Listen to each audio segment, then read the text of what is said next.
Imagine, if you will, a deep winter. Snow has fallen for days, blanketing the world in a silent white hush. One evening, as the wind howls outside, the lights flicker and then die. The hum of the refrigerator just ceases. The television screen goes black, and suddenly you are plunged into a profound silence and darkness, broken only by the storm outside. This is not a mere inconvenience, no. It is the beginning of a genuine crisis. Now, you are prepared, of course. You have stored food, water, and warm blankets. In your pantry you have large sacks of wheat, rice, and oats. These grains can last for decades and hold the promise of nourishment for your family. But then a week passes. The power has not returned. Roads are impassable. The initial comfort of your stored supplies begins to fade, replaced by a gnawing anxiety. You look at the sacks of hard, inedible grain kernels. You have plenty of food, yet you are slowly starving. You cannot chew them. You cannot digest them. Without electricity, your modern kitchen grinder is nothing more than a useless lump of plastic and metal. The food that was meant to save you is locked away, and you have no key. This is a terrifying and frankly an entirely preventable predicament. The food is there, but the means to make it food is not. This scenario highlights a critical gap in many modern survival plans. We focus on accumulating resources, but we often forget the simple, non-electric tools required to process them. We have become utterly dependent on a complex infrastructure that can vanish in an instant. The solution to this dangerous oversight is not a new invention. It is a piece of forgotten wisdom from a time when resilience was not a choice, but a daily necessity. Today we will explore this remarkable tool. We'll uncover how it helped a generation survive one of history's darkest chapters, and why it remains one of the most important survival items you can own. This essay will guide you through the story of a simple hand-powered device. It is a tool that turned hardship into hope during the Second World War. We will examine why it was so crucial then, and why its relevance has only grown in our fragile modern world. You will learn about the hand-cranked grain mill. It is a humble machine, yet it holds a powerful lesson. It teaches us that true preparedness lies not in complexity, but in simplicity. It shows us that the ability to perform basic tasks without reliance on the grid is the very foundation of survival and independence. During the Second World War, the people of Britain faced a relentless threat. Night after night, the air raid sirens would wail across the cities. Families would hurry into their shelters, listening to the drone of bombers overhead. Supply lines were constantly under attack from enemy submarines in the Atlantic. Food was strictly rationed. The government, in its wisdom, encouraged citizens to be as self-sufficient as possible. They promoted the Dig for Victory campaign, turning gardens and parks into vegetable patches. But they also understood the importance of long-term food security, something fresh vegetables alone could not provide. This led to a focus on storing staple foods. The government knew that whole grains such as wheat and oats were the perfect survival food. Kept dry and cool, these grains could be stored for years, even decades, without spoiling. They were a dense source of calories and nutrients, a reliable buffer against the uncertainty of wartime supply chains. Many families were allocated or purchased large quantities of these grains. They stored them in attics, cellars and pantries. It was their insurance policy against starvation. It was a tangible symbol of hope and security in a world that seemed to be falling apart. Having these grains meant you had a future. It meant your children would not go hungry. However, this created a significant problem. Possessing sacks of whole wheat is not the same as having bread on the table. The human digestive system simply cannot break down raw, unprocessed grain kernels. Eating them whole would provide almost no nutritional benefit and could cause severe digestive distress. To unlock the life-giving energy within the grain, it had to be broken down. It needed to be milled into flour. In peacetime, large commercial mills handled this task. But during the war, these facilities were primary targets for bombing raids. Supply disruptions also meant that even if the mills were standing, getting grain to them and flour back to the shops was a constant struggle. For the ordinary family, this was a life-or-death challenge. Their stored grain was their lifeline, but it was unusable without a way to process it at home. Relying on the corner shop for a loaf of bread was a gamble. What if a bomb destroyed the bakery? What if a delivery lorry was hit? What if the power was cut for weeks, shutting down the entire supply chain? The solution had to be personal, reliable, and independent of any external power source or system. The answer lay in a simple, robust machine that could be operated by anyone, at any time, right in their own kitchen. It was a tool that empowered families to take control of their own food supply. The solution to this critical problem was the hand-crank grain mill.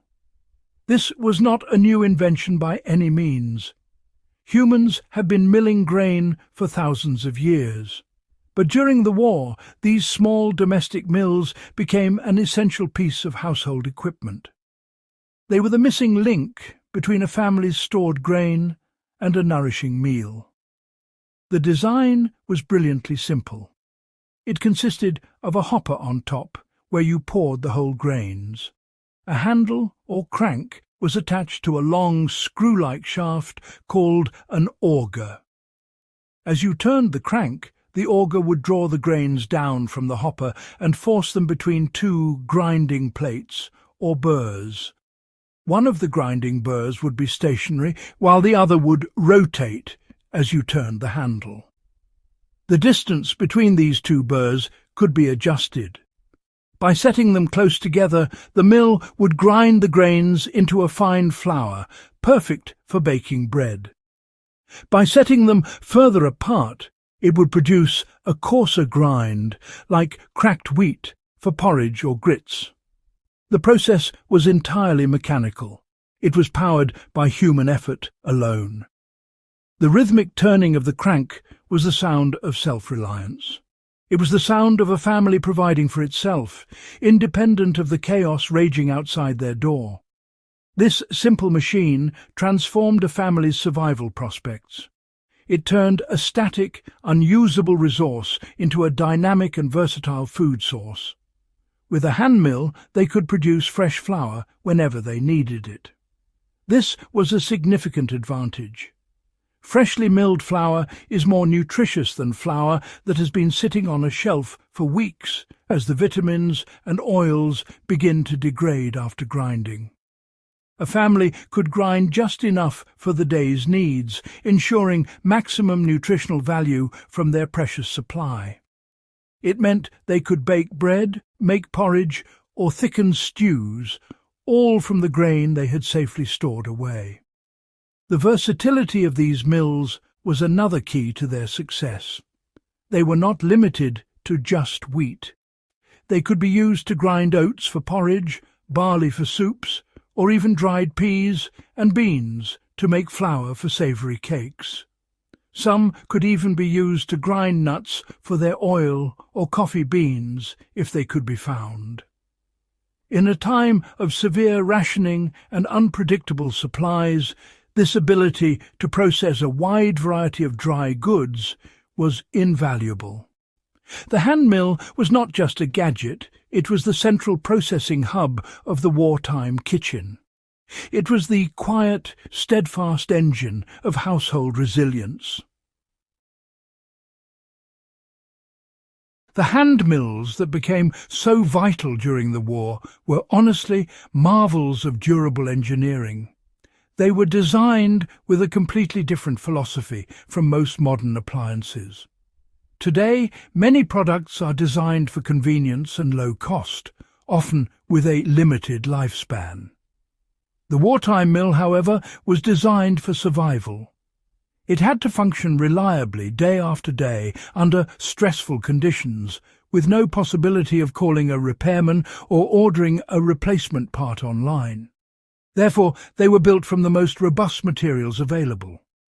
The bodies were typically made of cast iron, a heavy and incredibly strong material that could withstand immense pressure and last for generations.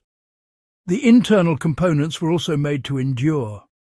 The grinding burrs, the heart of the mill, were crafted from hardened steel or stone. These materials were chosen for their ability to hold a sharp grinding edge and resist wear over long periods of use.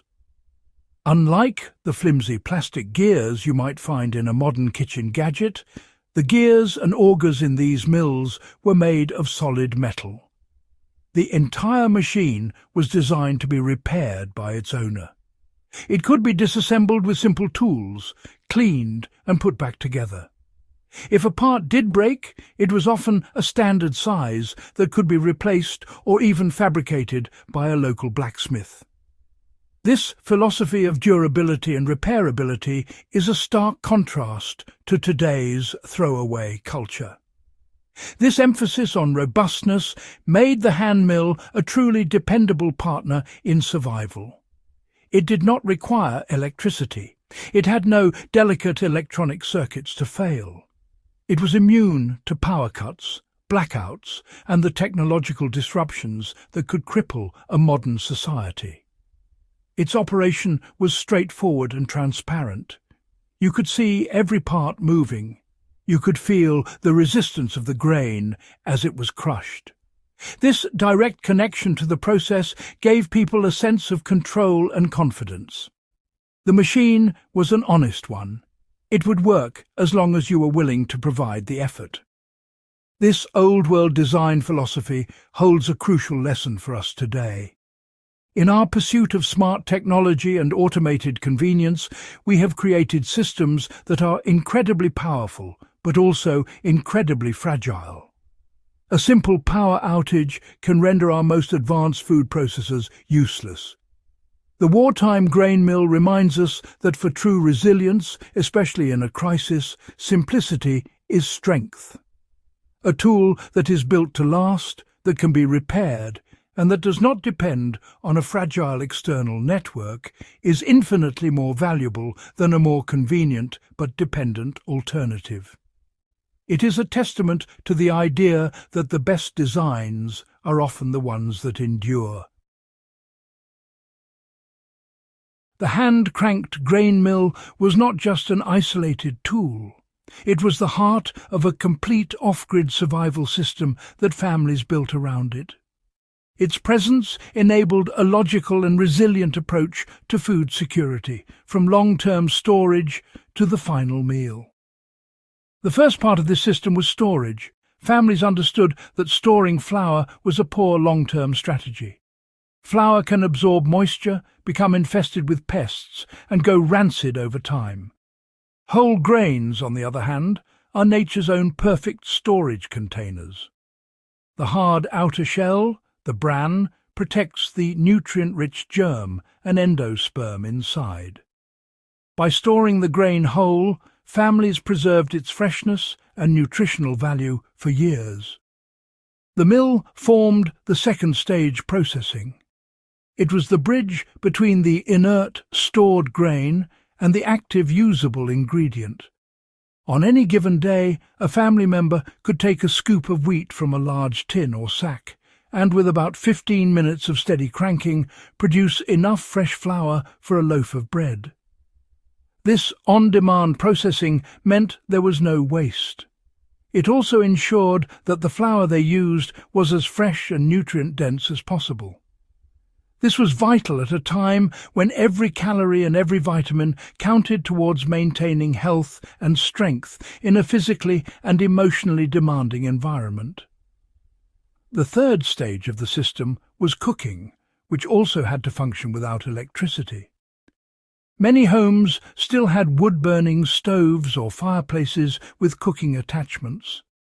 Families learned or rediscovered the skills of baking bread and cooking meals over a fire. They might bake a simple flatbread on a hot stone or cook a hearty porridge in a pot hung over the hearth. This created a fully integrated and self-contained food production line within the home.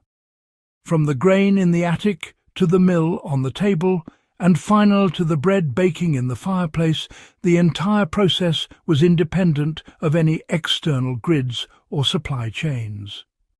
This holistic system provided not just physical sustenance, but also profound psychological comfort.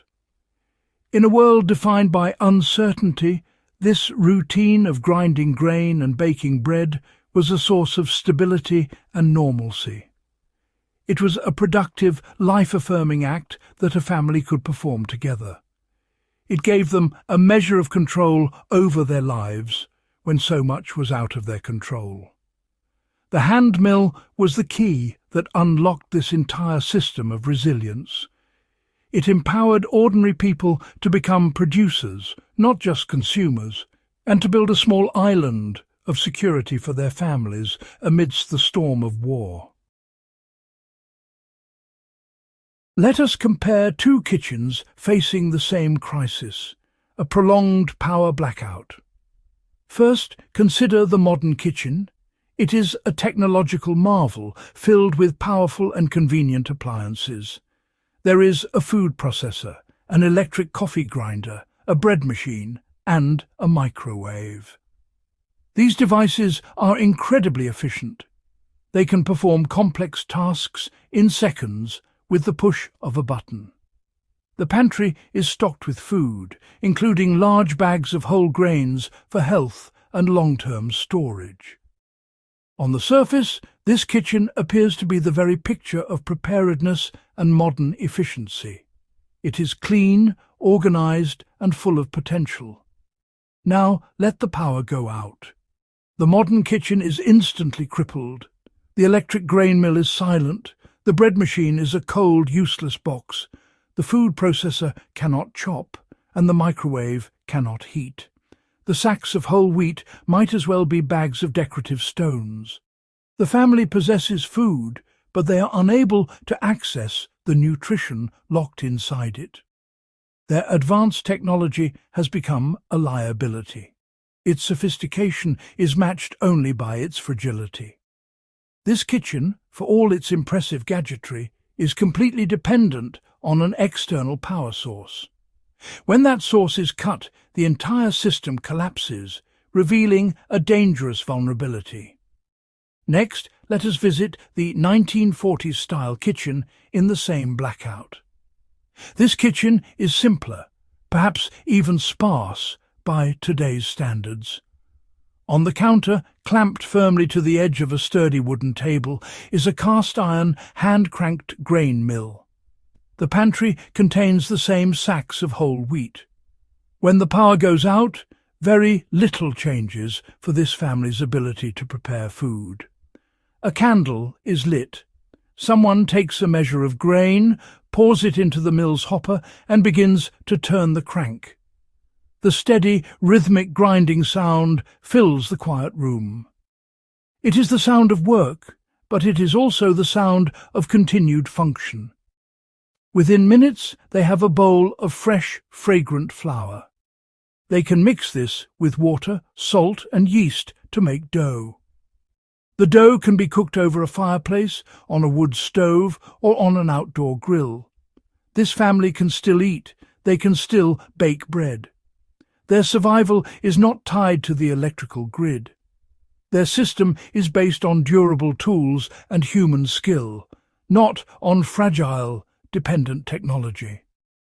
This simple kitchen, with its obsolete technology, proves to be infinitely more resilient than its modern counterpart.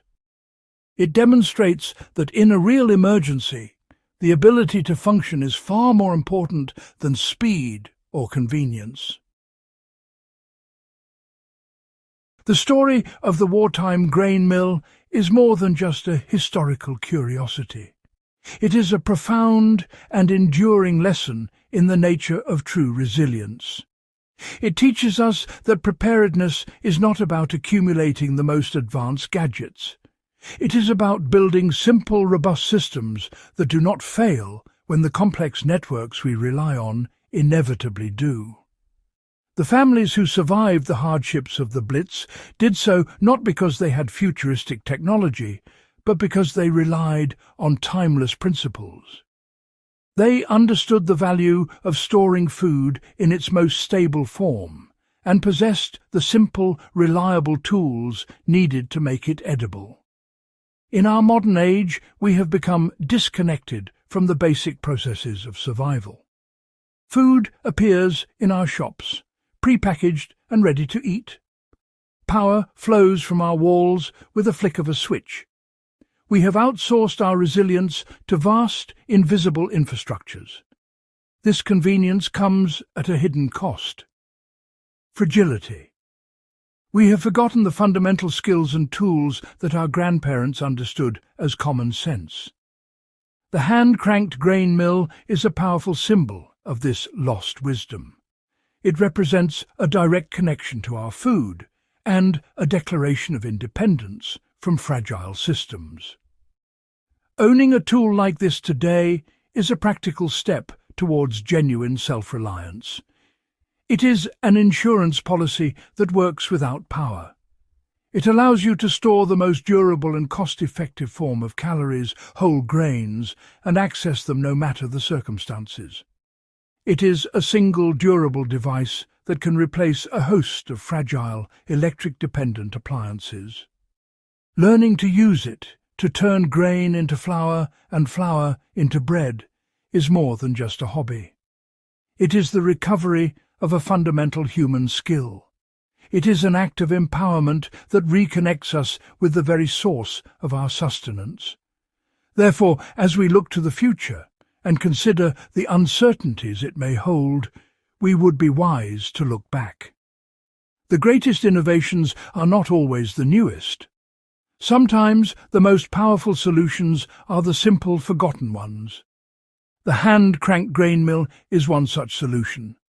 It is a quiet, humble machine from a different era, yet it holds the key to a more secure and resilient future. It reminds us of an essential truth: when all else fails, simplicity endures. The ability to provide for oneself with one's own hands and simple, honest tools is the ultimate form of security.